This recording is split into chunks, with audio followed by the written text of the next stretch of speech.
How did a country reduce criminal cases by 25% in only 2 years?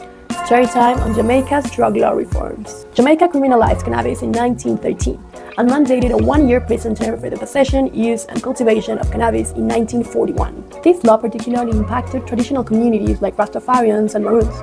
This resulted in the prison population doubling between 1972 and 2015. In 2014, 25% of all court cases were due to cannabis-related offenses, and yearly costs were estimated at $64 million. The Rastafari community had long advocated for the legalization of cannabis, and the advocacy group Ganja Law Reform Coalition was key to challenging the criminalization of this plant, highlighting the negative impact of drug law enforcement, like high arrest rates and associated costs. Additionally, the Ganja Future Growers and Producers Association advocated for a regulatory model that favored small producers over large domestic and multinational corporations. In 2014, when a young man died in custody after being arrested for possessing a joint, public outrage ensued, and the pressure to reform cannabis laws increased. Finally, the Dangerous Drugs Amendment Act decriminalized personal possession up to 2 ounces of cannabis and cultivation up to 5 plants per household. It also legalized and regulated commercial cultivation of cannabis for medicinal use. The amendment allowed sacramental use by the Rastafarian community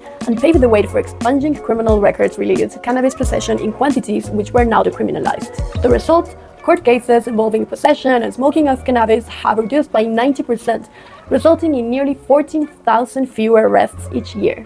The reform, which downgraded the possession of cannabis to an administrative offense, meant that far fewer people experienced the barriers of employment and travel that come with a criminal record. This reform set off a chain reaction that almost doubled the domestic funding for HIV prevention and treatment programs, and promoted education campaigns to increase public awareness about cannabis. This represented a transformation towards a more human approach that put public health and well-being at the forefront, demonstrating that investing in justice and reforming punitive drug laws has a better impact than prohibition. Learn more about how systems can change to prioritize people over punishment and save money at investinjustice.net.